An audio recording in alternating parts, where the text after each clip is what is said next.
सोमवार का दिन शंकर भगवान को समर्पित होता है। आज के दिन भक्त भोलेनाथ को प्रसन्न करने के लिए विशेष पूजा अर्चना करते हैं। कुछ लोग आज के दिन व्रत भी रखते हैं ताकि शिव की विशेष कृपा प्राप्त की जा सके।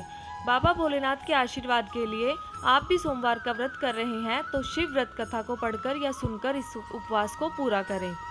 सोमवार व्रत की विधि। नारद पुराण के अनुसार सोमवार व्रत में व्यक्ति को प्रातः स्नान करके शिव जी को जल और बेलपत्र चढ़ाना चाहिए तथा शिव गौरी की पूजा करनी चाहिए। शिव पूजन के बाद सोमवार व्रत कथा सुननी चाहिए। इसके बाद केवल एक ही समय भोजन करना चाहिए। साधारण रूप से सोमवार का व्रत दिन के तीसरे पहर तक होता है, मतलब शाम तक रखा जाता है। सोमवार व्रत 3 प्रकार का होता है: प्रति सोमवार व्रत, सौम्य प्रदोष व्रत और 16 सोमवार का व्रत। इन सभी व्रतों के लिए एक ही विधि होती है। सोमवार की व्रत विधि। एक समय की बात है, किसी नगर में एक साहूकार रहता था। उसके घर में धन की कोई कमी नहीं थी, लेकिन उसकी कोई संतान नहीं थी। इस कारण वह बहुत दुखी था। पुत्र प्राप्ति के लिए वह प्रत्येक सोमवार व्रत रखता था और पूरी श्रद्धा के साथ शिव मंदिर जाकर भगवान शिव और पार्वती जी की पूजा करता था। उसकी भक्ति देखकर एक दिन माँ पार्वती प्रसन्न हो गई और भगवान शिव से उस साहूकार की मनोकामना पूर्ण करने का आग्रह किया। पार्वती जी की इच्छा सुनकर भगवान शिव ने कहा कि हे पार्वती, इस संसार में हर प्राणी को उसके कर्मों का फल मिलता है और जिसके भाग्य में जो हो उसे भोगना पड़ता है।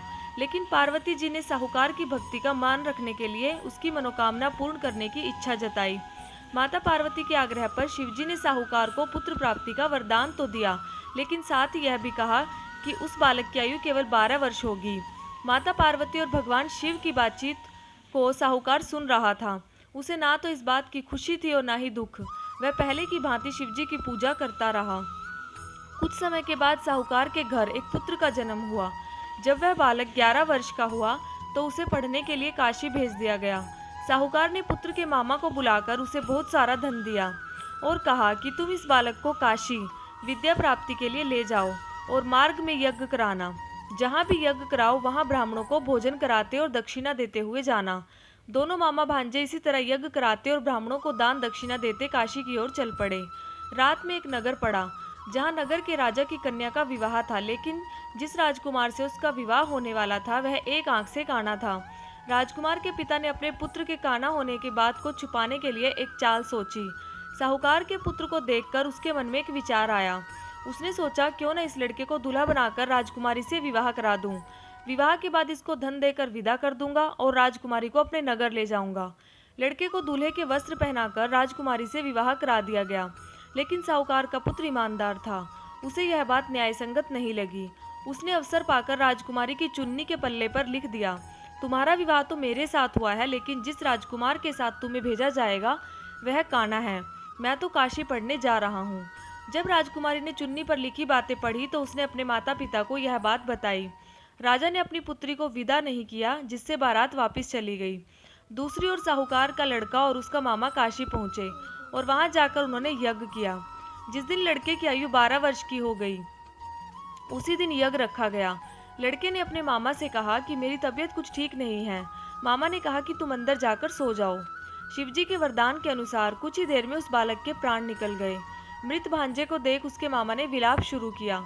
संयोगवश उसी समय शिवजी और माता पार्वती उधर से जा रहे थे। पार्वती ने भगवान से कहा, स्वामी, मुझे इसके रोने के स्वर सहन नहीं हो रहे। आप इस व्यक्ति के कष्ट को अवश्य दूर करें। जब शिवजी मृत बालक के समीप गए तो बोले कि यह उसी साहूकार का पुत्र है जिसे मैंने 12 वर्ष की आयु का वरदान दिया। अब इसकी आयु पूरी हो चुकी है। लेकिन मातृ भाव से विभोर माता पार्वती ने कहा कि हे महादेव, आप इस बालक को और आयु देने की कृपा करें, अन्यथा इसके वियोग में इसके माता पिता भी तड़प तड़प कर मर जाएंगे। माता पार्वती के आग्रह पर भगवान शिव ने उस लड़के को जीवित होने का वरदान दिया। शिवजी की कृपा से वह लड़का जीवित हो गया। शिक्षा समाप्त करके लड़का मामा के साथ अपने नगर की ओर चल दिया। दोनों चलते हुए उसी नगर में पहुंचे जहां उसका विवाह हुआ था। उस नगर में भी उन्होंने यज्ञ का आयोजन किया। उस लड़के के ससुर ने उसे पहचान लिया और महल में ले जाकर उसकी खातिरदारी की और अपनी पुत्री को विदा किया। इधर साहूकार और उसकी पत्नी भूखे प्यासे रहकर बेटे की प्रतीक्षा कर रहे थे।